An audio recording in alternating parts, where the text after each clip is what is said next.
You are now listening to the Mike's Opinion podcast. Coming up is a very special episode and part 1 of a series entitled Healing. Walter Scott, Michael Brown, Sandra Bland, Trayvon Martin, Matthew Ajibade, Eric Harris, Patterson Brown Jr., William Chapman, Keith Childress, Betty Jones, Kevin Matthews, Michael Knoll, Leroy Browning, Roy Nelson, Miguel Espinal, Nathaniel Pickett, Tiara Thomas, Cornelius Brown, Jamar Clark, Richard Perkins, Michael Lee Marshall, Alonzo Smith, Anthony Ashford, Dominic Hutchison, Lamontez Jones, Rayshawn Cole, Patterson Brown, Christopher Kimball, Freddie Gray, Philip White, Tamir Rice, Eric Garner, and hundreds of thousands of others dead.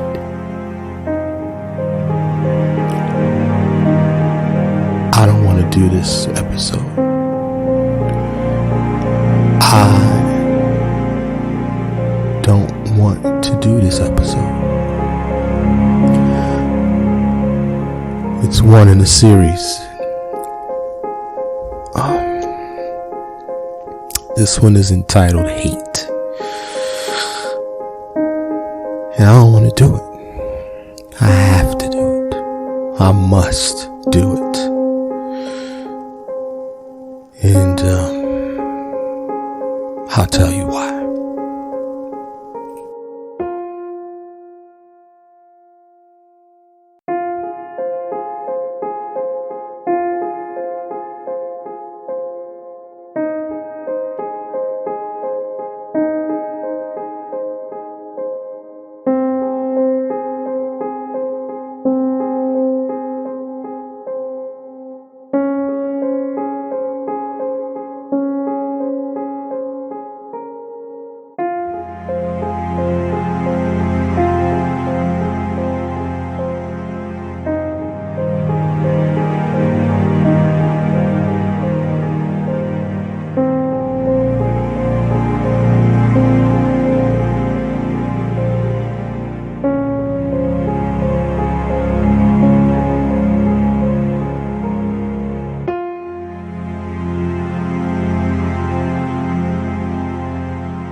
There are many reasons why I'm doing this episode in this series. The series is called Healing, and I have made it an acronym. Healing is ultimately what I'd like us all to do as humans, and while this particular series will focus mostly on America and American hate. The acronym Healing. The acronym Healing stands for hate, emotions, anger, love, involvement, negativity, and giving. So, healing. hate, emotions, anger, love, involvement, negativity, giving. And I'd like us all to heal.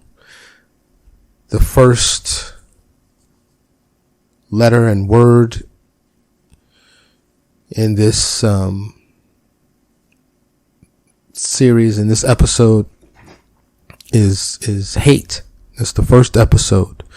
It's the first letter, H in healing, and the acronym, the first word is hate. And that's what this episode addresses.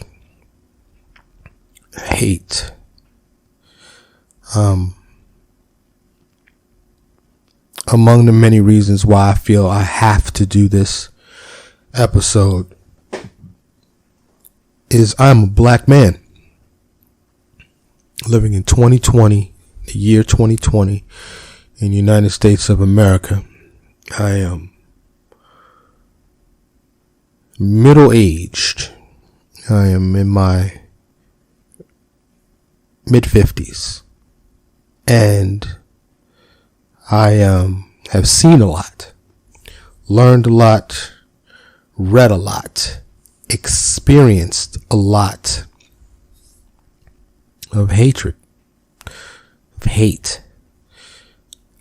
I feel a responsibility and a duty as a black man to do this episode. It's important. I've mentioned it in other episodes that I would be doing this episode, an important episode, and it's going to be an important series, addressing serious and important issues. If you listen to any of my other episodes, then you know the objective of this podcast in its entirety is to bring positivity to the world, bring positivity to whoever listens to it, whoever this reaches, whoever this touches, whoever hears this. That is the goal of this particular series and this episode. Though it will involve some seriousness, all seriousness really, with this episode, which is why I didn't want to do it. Most of my other episodes have been light, comical. But this is important. I have to do this.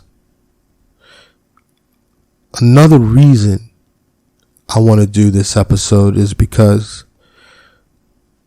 if I could change the heart of one hateful person, it's a start. This is a start, you know. I've never hated anything in my life or anybody, and I mean that sincerely. I've never hated anyone, disliked, been angry at, but hate, to me, hate it's not temporary. You know, it's more permanent. It's more lasting hate. You know, I did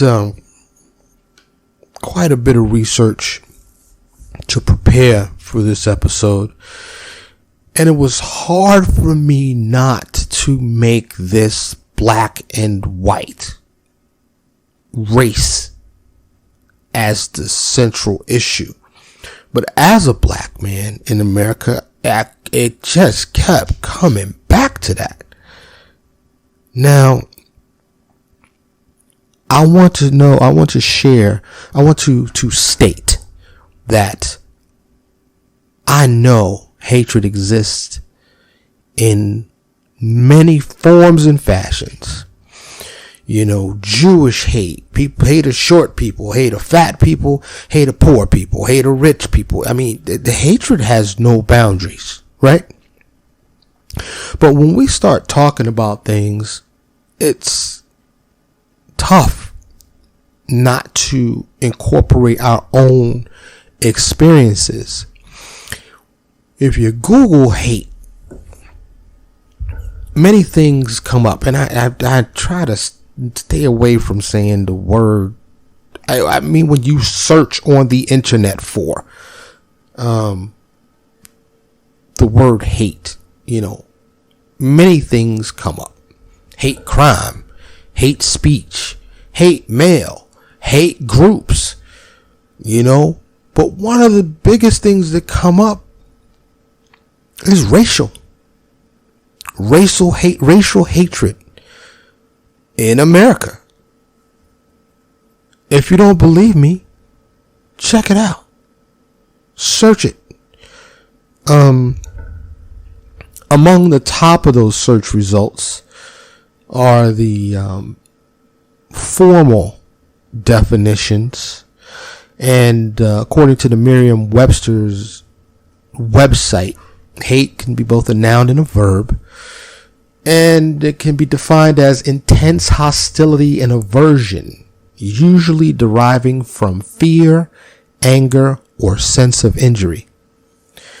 It could also be defined as extreme dislike or disgust. Extreme dislike. And this is why I said, to me, hate is lasting. It's not fleeting. It's not short term. It's not temporary. When you hate something, to me, it's lasting. I've seen people hate, and that hatred stays with them for a long time. In my own family, I've seen close relatives share a disdain and loathing for one another where they don't speak for decades.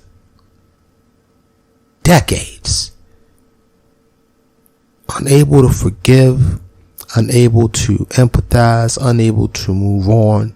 And I'm not knocking them. That's them. That's their life. But, that's lasting. That hatred is lasting, right? So,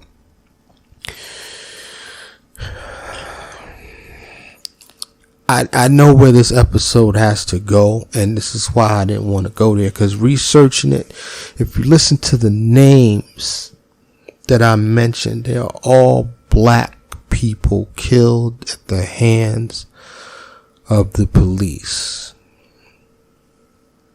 Justified? Unjustified? I wasn't there, I don't know. It appears to be unjustified. Those names, and may their souls rest in peace, and the hundreds of thousands of others throughout the history of America that were killed due to some amount of hatred.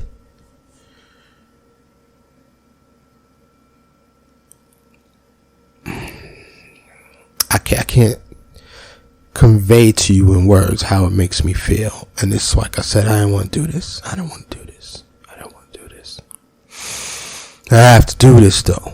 I'm a black man in America. I got an obligation. And I say that because I grew up, born and raised in Harlem, New York City, in the mid-'60s.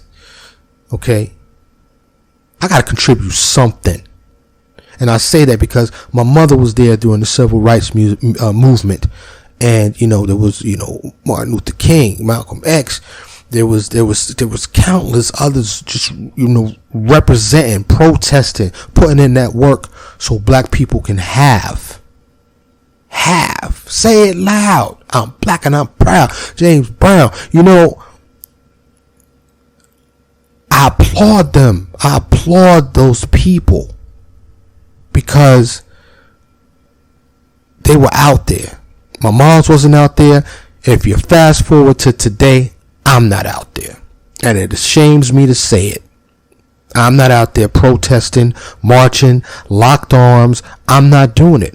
Though as a black man, I benefit from the Rosa Parks, the Harriet Tubmans, the many, many, many who give their time and effort to bring awareness, to stand up, and to protest.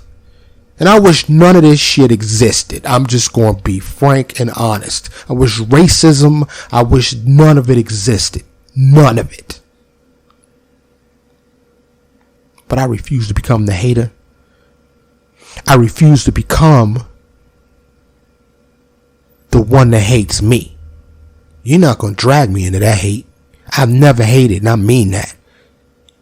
And even to this day, to the deep-rooted Klansmen that would rather tie me to a bump about my neck and drag me until my head falls off and then discard my body and pee on it and burn it, I don't hate you. I don't hate you. I will defend myself ferociously if need be. But there's no hate in my heart for you. In fact, I feel sorry for you. And that's for anybody that hates. Because while this is not targeted, but while, I mean, my core conversation here is about hatred in America, and even more specifically, racial hatred in America. This goes out to haters anywhere. People that have hate in their heart. Excuse me. I don't fully understand in Israel, the Israels versus I know there's the West Bank. Oh, you know what I'm talking about. The long lasting fight. The Palestinians, that's what it is. Palestinians versus the Israelites. But you go back historically, the word hate goes back. It was derived from an old English word called het. H-E-T-E. Old English word. In Old Saxon, it was heti. H-E-T-I. In Old Norse, it was H-A-T-R. Hatred was in the book of Genesis and in the Indian Vedic scripture. Hatred goes back. And it goes back to something I've said in other episodes. There may be something fundamentally flawed with humans. Period. And that monologue by Agent Smith in The Matrix, the first Matrix movie, he says, humans are a virus. What's wrong with us? What's wrong with us? Why can't we love each other globally? Why? And specifically to the American haters. And like I said, I could do all the research all day, right? But I can speak about what I know, what I experience. And I experience hatred on a daily. Okay, let's just be very clear. I'm a black man in America. I look black. I am black. Now I live in a majority white and now Indian. And I mean from India, Indians. But daily. Just going out for a walk in the neighborhood with my son. Hatred. See the looks in their eyes. I see the way they cross the street. You know what I'm saying? I live in the South. I live in the suburb of Dallas in Texas, and hatred is real, y'all. It's real. It's here, and it's alive in the year 2020, 21st century. Hatred is alive. I'm not gonna be one ever. I just look and smile, whether they ignore me when I know they see me and heard me. It's okay. And I cannot express to anyone who is not black who may be listening to this the consistent, constant inundation of hatred on the blatant, but most often these days, subtle, yet noticeable level. It's exhausting. You wonder why black people feel the way we do, because we're hated daily in everyday life, in every moment life. It's exhausting. If you add to that the threat of being murdered by the law enforcement people that you pay their pay their wages through your taxes, and I might be murdered for reaching in my pocket. While I was researching this, I watched a video from a case in Florida. Black man, behavioral clinician of some sort. His autistic patient had escaped. He went to go get him. Cops were called. The black man is laying 2 feet away from the autistic patient. And then you can search this. Okay. Laying on his back with his hands up in the air, and still got shot. Okay.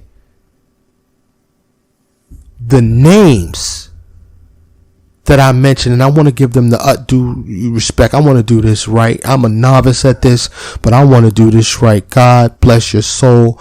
And I am not doing this podcast or using your name for fanfare or for attention or to help my podcast succeed. These are the facts of the matter, and I'm obligated as a black man to do this. But Trayvon Martin, Sandra Bland, I watched the Eric Garner murder half a dozen times, and I hadn't watched it recently. Okay, but it is mid-May 2020. Okay, we're still in the middle of a pandemic, which the government's reopening, and I've done other episodes about that. I will do others, but watching Eric Garner get murdered, this moved me again. You know, before I could record, I had to go drink some water. I had to walk. I mean, you can go down this, for lack of a better word, rabbit hole, and there's so many videos, there's so many injustices captured just modern day with these modern technologies that we have.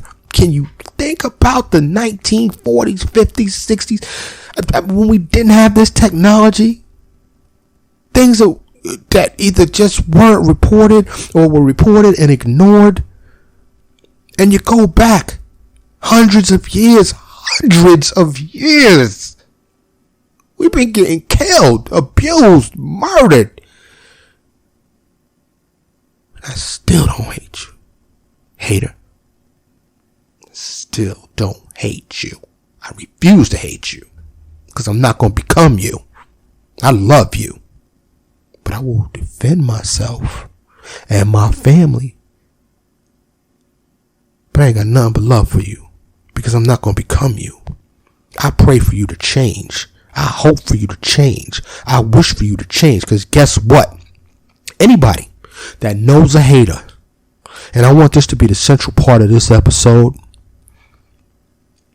I want you to ask them a question, because this is what it fundamentally boils down to. Ask the hater, and hater, if you listening, ask yourself this question. Who taught you how to hate? Who taught you? Hatred is learned. We're not born with hatred in our heart. I dare say that humans are not born with hatred in their heart. So, to the racist out there, and I want to be very clear, hatred and racism is on both Everybody, every race has racism. Okay. There's white people that hate black people that hate white people, Asian people that hate black people, Hispanic people that hate black people, Indian people that hate black people. And you can go vice versa for everybody. Indian people that hate Hispanic people, and it goes on and on and on. Right? But somebody taught you how to hate. Then that hatred was reinforced by society, and the media reinforced it again. But the fundamental question is, who taught you that? If there are any Klansmen or just racist, period, out there, who taught you? Early on, somebody taught you that hate. Even maybe if you went through your young adult life and you ran into somebody, a friend, a cousin, relative, mama, daddy, grandma, granddaddy, somebody put that hate in you. And that's who you should really be mad at. Because when you lead a hate-filled life, it's like a cancer, But the reason why the hatred of black people is so different, so at the forefront, is because we've spent centuries being enslaved, being wronged, used, abused, persecuted, demeaned. It's real, and it still exists today at an institutional level. Systemic racism. We've all heard the term, easy to discount, but it's real and it's true, and it still exists today. Even during the pandemic. Numbers recently came out. Guess who is the most affected? The poor and disenfranchised. Who's the most poor and disenfranchised? Now, numerically, people will say, well, there are more white people. Well, yes, because black people are only 13% of the United States population. Now, the new census numbers will eventually come out because this is a census a year. But as of the 2010 census, African Americans are only 13% of the population of America. And yet, we're the most incarcerated, the most shot by police, the most disenfranchised, the most health conditions, the ones with the most health conditions, underlying health conditions, especially during the pandemic. So we are adversely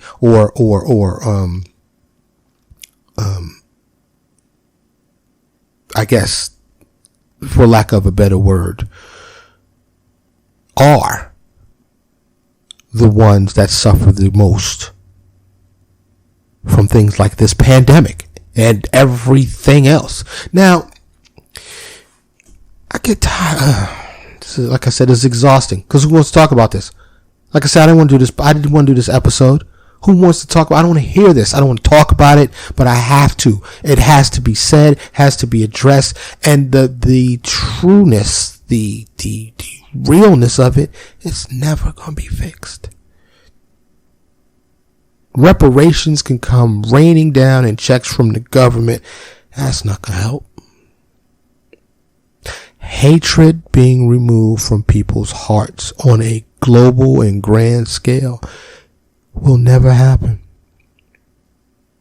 It'll never happen. Ever.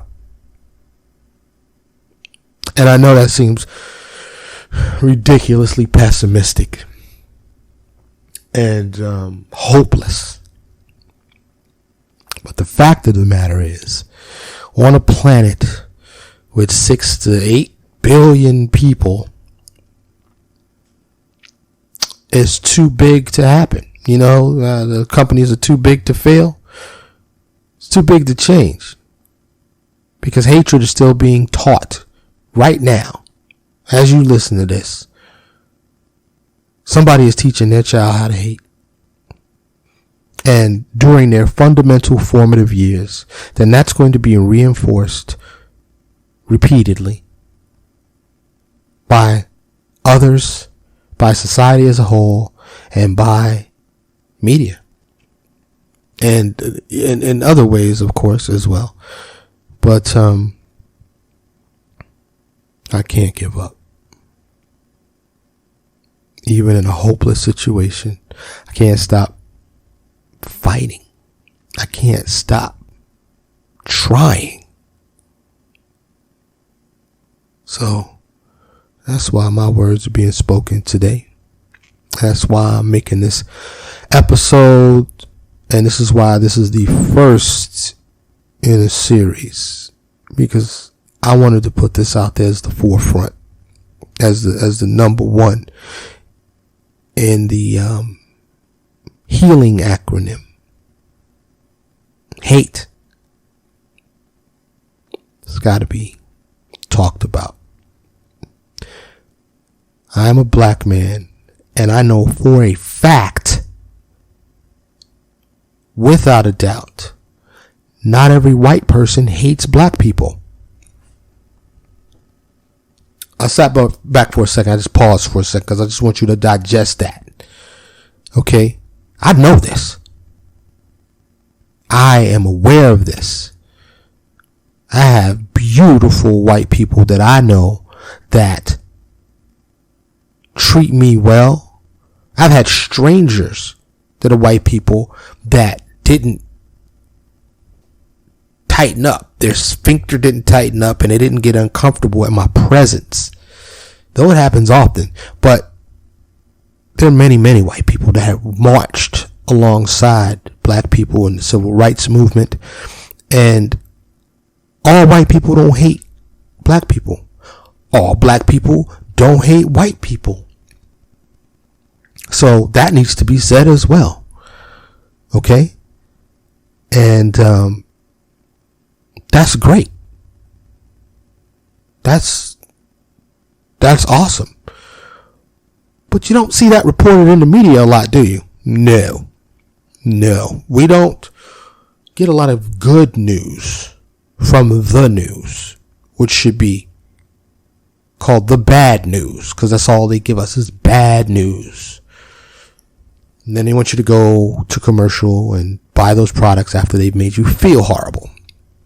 So it's all connected. There's so many factors involved, right? So many factors involved. But back to that question. Ask a person you know that's filled with hate. Say, hey, by the way, who taught you how to hate? And just look at them. I've asked these questions of other haters. I asked this question to a police officer who pulled me over for speeding. I asked him several questions. And I risked my life, and that's real. You know, asking questions in the deep south. Black man asking a white police officer, 2020 or not. But I asked him first when he decided not to give me a warning, because I don't speed often, don't have a lot of speeding tickets, but in the event that I do, I always ask for a warning. And he quickly said no, wrote the ticket, came back, asked me to sign it. And I just asked him, I said, you said no to that warning pretty quick. When did you decide? He said, the moment I turned on my lights and pulled you over. I said, okay. I said, but you have the discretion, right? So why didn't you? He said, no, I just didn't want to. I said, okay. I said, you seem like you don't like me. And he didn't answer. And I said, well, who taught you how to hate? And he looked at me and said, have a nice day, and walked away. And I couldn't stop laughing. Now, where he pulled me over at, I had to make a U-turn and pass him to get back onto the street. And I was laughing with my window open hysterically. And he put his hand on his gun. as I was passing him. And this is not fabricated. This is not made up. This happened to me. But I kept rolling. And he didn't continue to pursue me for a second time. Thank goodness. And I wasn't trying to be an agitator. But I just asked him. And I hope it made him think a little bit. You know. Because when he was a little baby boy. And the doctor cleaned out his nose and he cried for the first time and began his journey to adulthood. I don't believe that there was any hate in that little baby. Do you? What do you think? You think that we're born with hatred? 'Cause I don't think so. If you think about your life, whether you're a hater or not, can you remember your first hatred? If you have hated anything in your life. If you're a racist, listen to this. Think about the first time you hated. Like, were you know, we follow whatever our parents do, right? Did you see a Klan's robe? Did you go to a cross burning when you were 4? Did you go to a rally? You know, when did you start to hate? When did you learn to hate? To the 32 names I mentioned at the beginning of this podcast,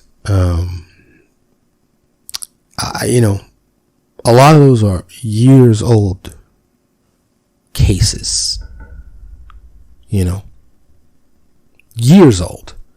And like I said, I got sad when I started going down that path, that, you know, that rabbit hole. Many of those names are, you know, years old, as I said. But if you want to say today, modern day, you have several. Ahmaud Arbery in Georgia, shot while jogging. There's more to that story for sure that's going to come out. Like I said, I live in a suburb of Dallas. Recently, Botham Jean, shot in his own apartment by a police officer.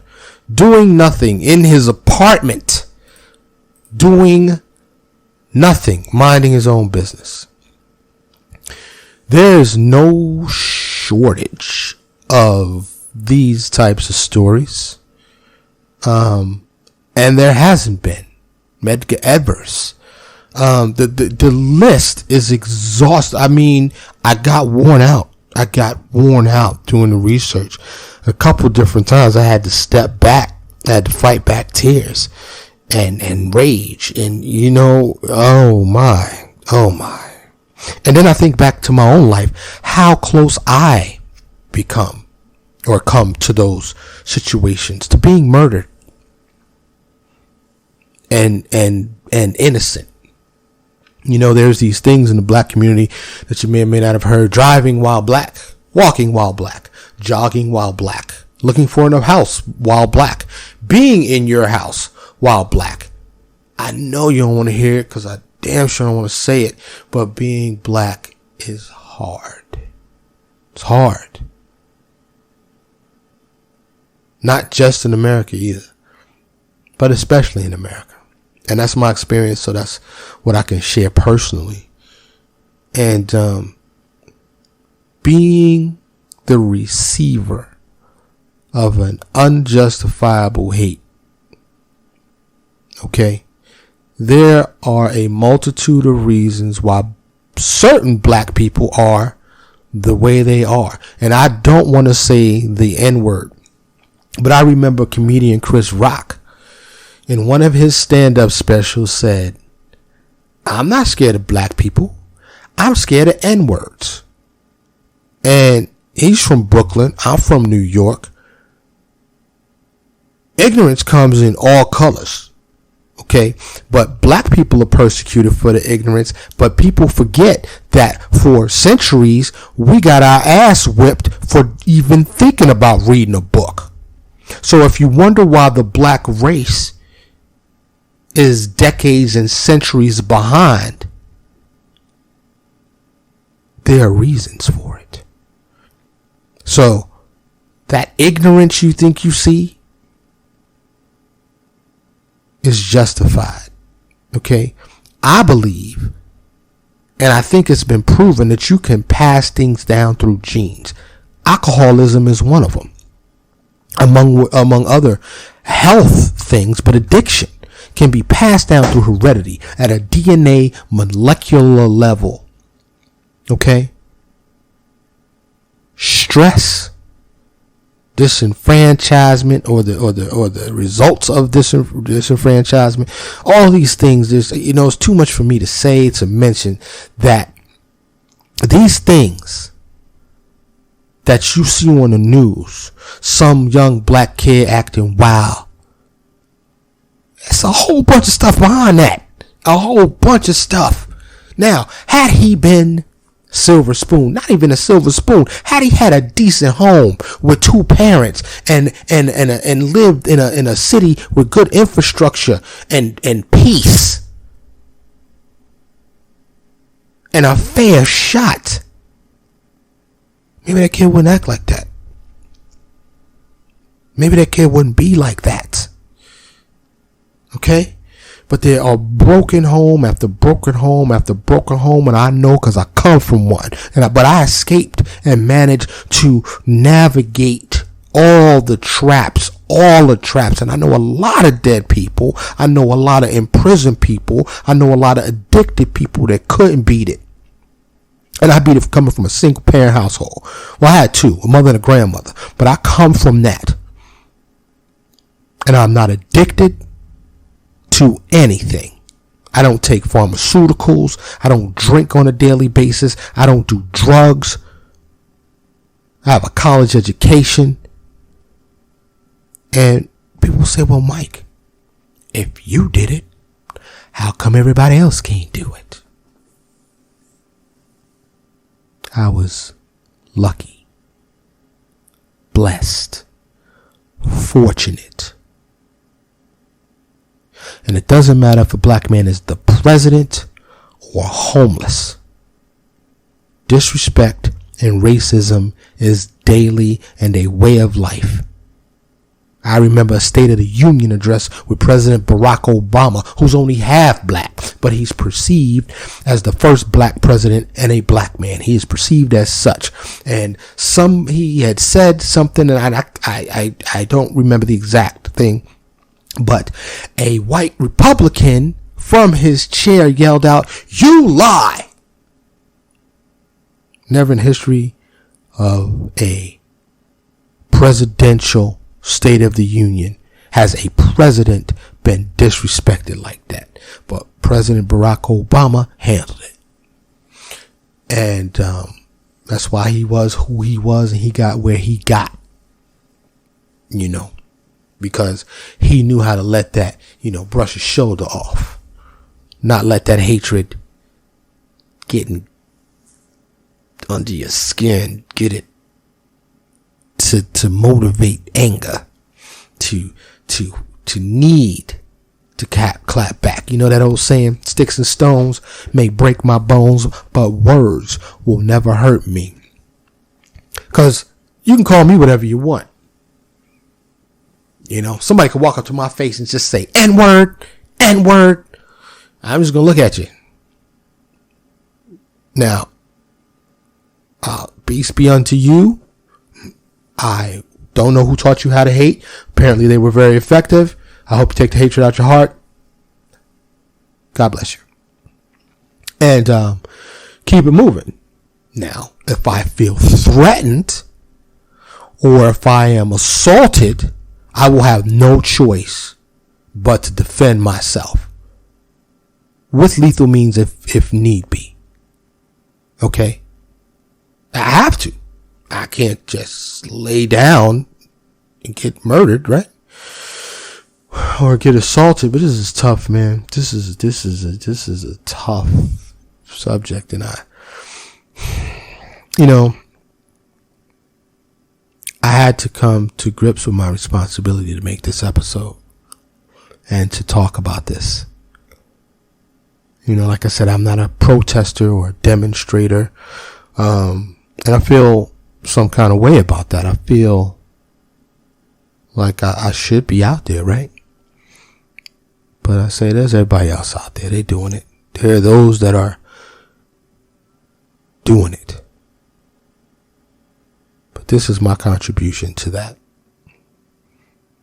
So I hope that this touches somebody. Send this anonymously to somebody you hate. And if you send it via email or text, ask them, who taught you how to hate? Make them think. Because contrary to popular belief, black people, African Americans, are not inferior. In fact, just sharing a little bit about the black experience, okay? My personal theory is that, generally speaking, black people are in touch with the rhythm of the planet, even though there have been great efforts to throw off our attachment. We don't need to build everything and to pour concrete on everything and to control everything to feel good about ourselves. We don't need to rule. We're a peaceful people. We're not savages. We're not violent. We're good people. And I come from the projects. I know many lovely, wonderful people, that struggle every day just to survive, just to make ends meet. And when you add the daily bombardment of hatred and racism, it's a wonder that we survive. But you know what? We're resilient, strong, tough, and we will continue to be so. I know that much. And there have been many attempts to decimate the entire race. And that attempt is still continuing to this day. Okay? I know I digress a lot. But this is related, what I'm about to say, but are you telling me the only people suitable to run the United States of America are two elderly white men? That's the best that we have on both sides of the aisle? Anyway, JFK, Barack Obama, they come to mind. Seems like things were better. We were better represented just on the world stage.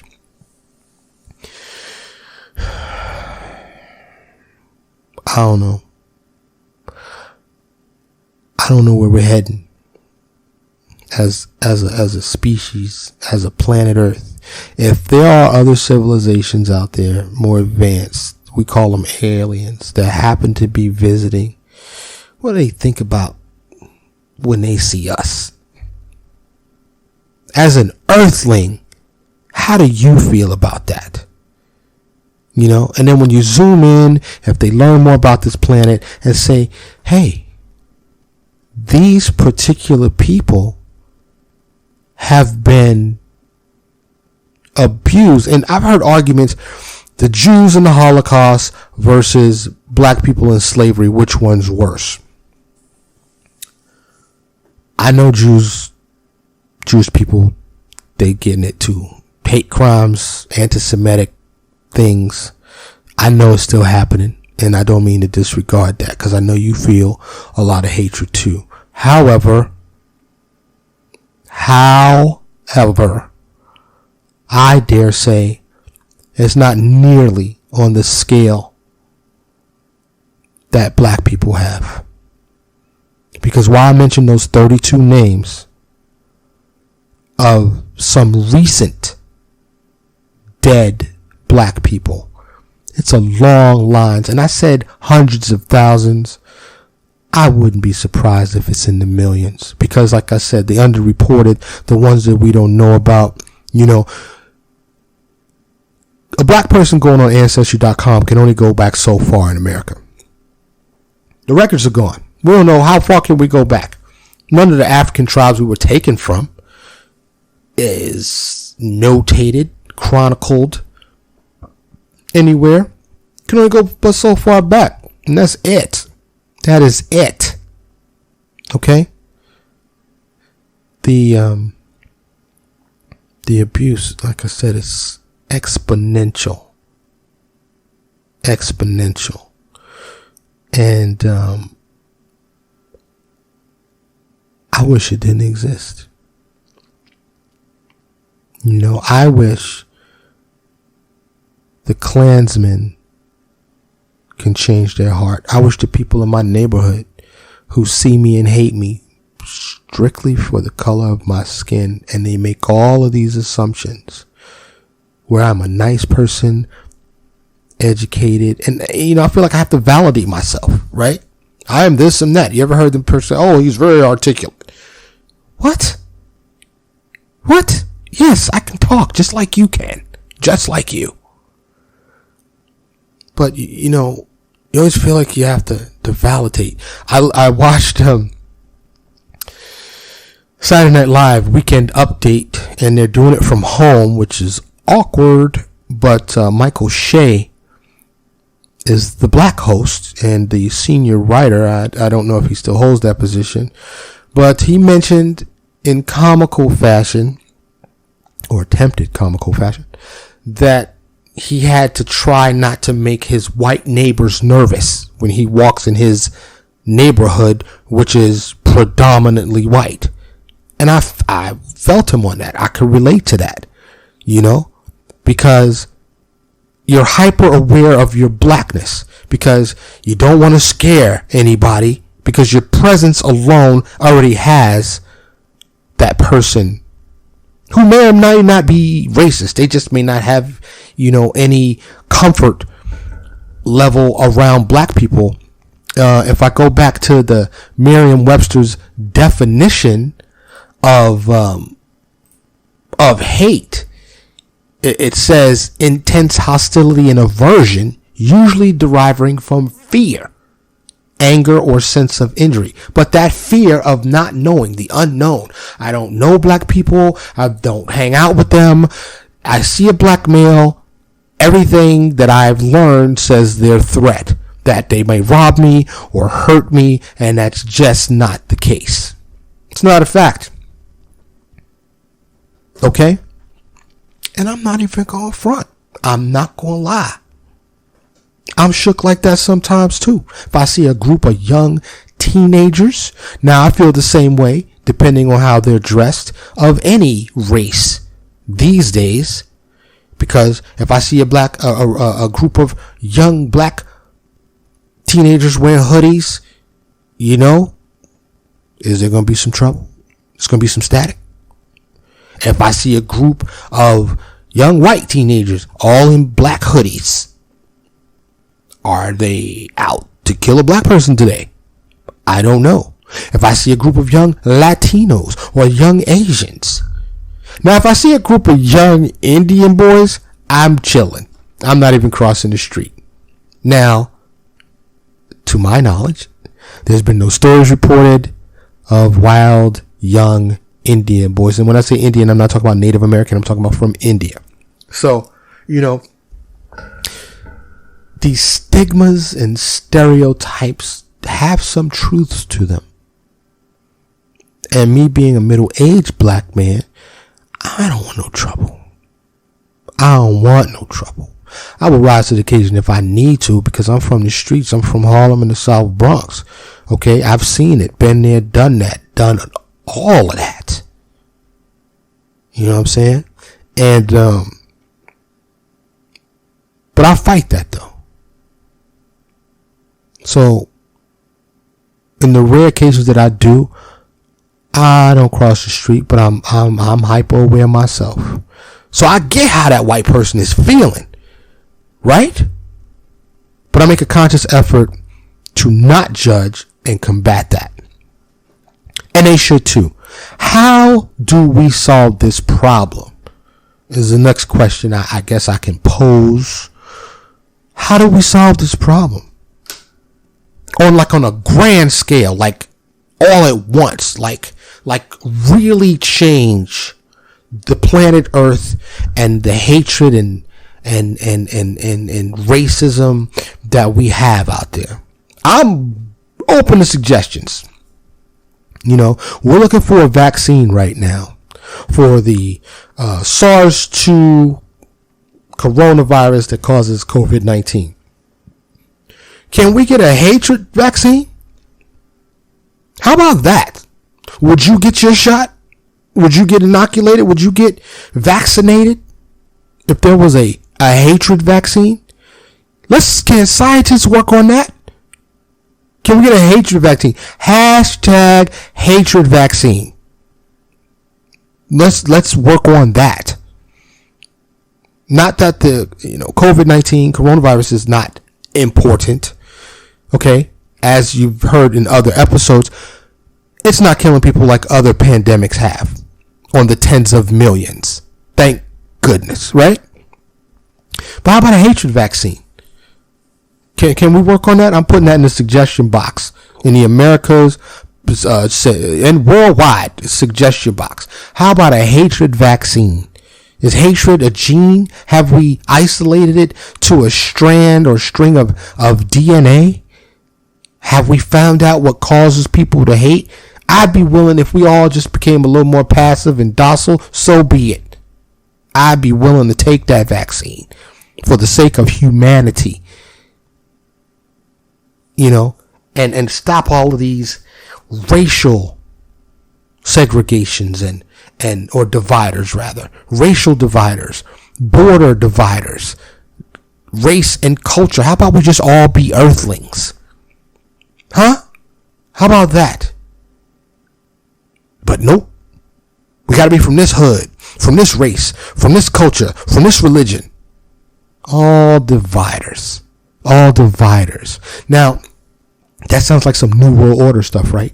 Some one world. But people say that with one world government, because those governments were just people that we've supposedly elected.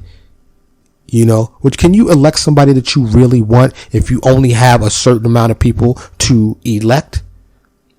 Man, I digress. And I hope you can keep up. I'm sorry. But these things that divide us are just that, dividers. I'm a dreamer, y'all, and I'm a peaceful man. And the people that know me, like if any books or podcast, anything that I create crosses over and is absorbed by the mainstream and by a mass populace, and I'm being interviewed by anyone, and they go back and do the history of me, and they interview people I grew up with, they will all tell you I was very peaceful, was not a violent person ever. I love love. I love peace.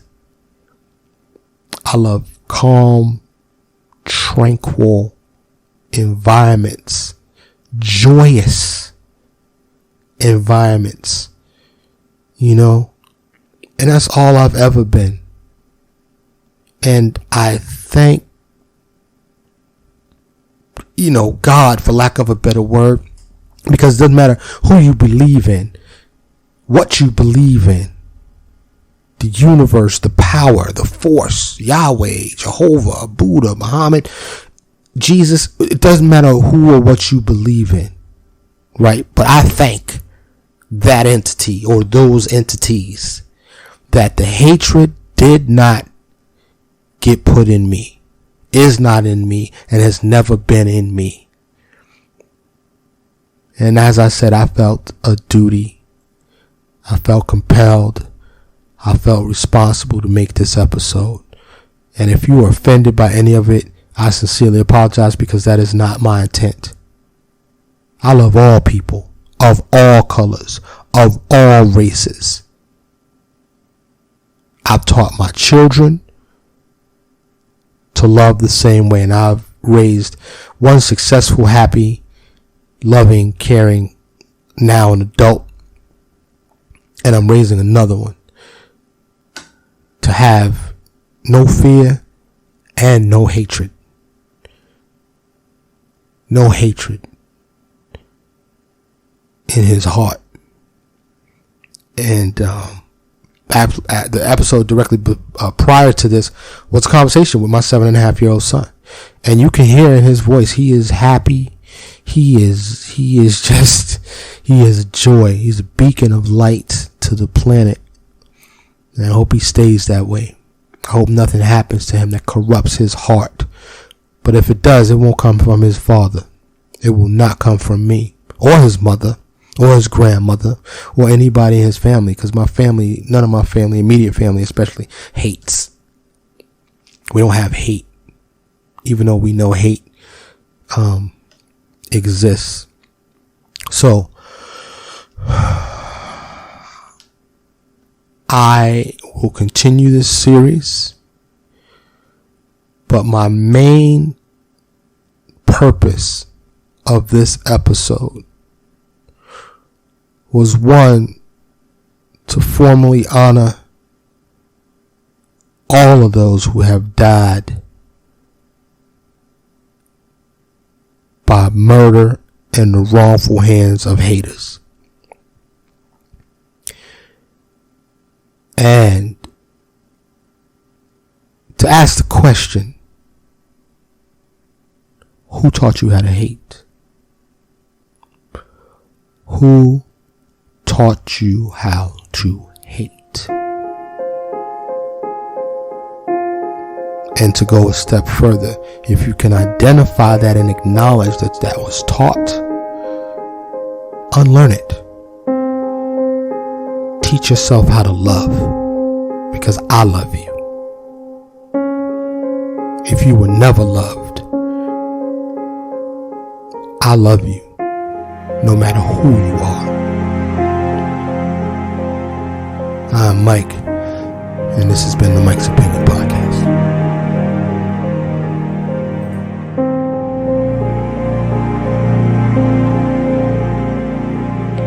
Thank you for listening to the Mike's Opinion Podcast. Please make hate die. Let love live.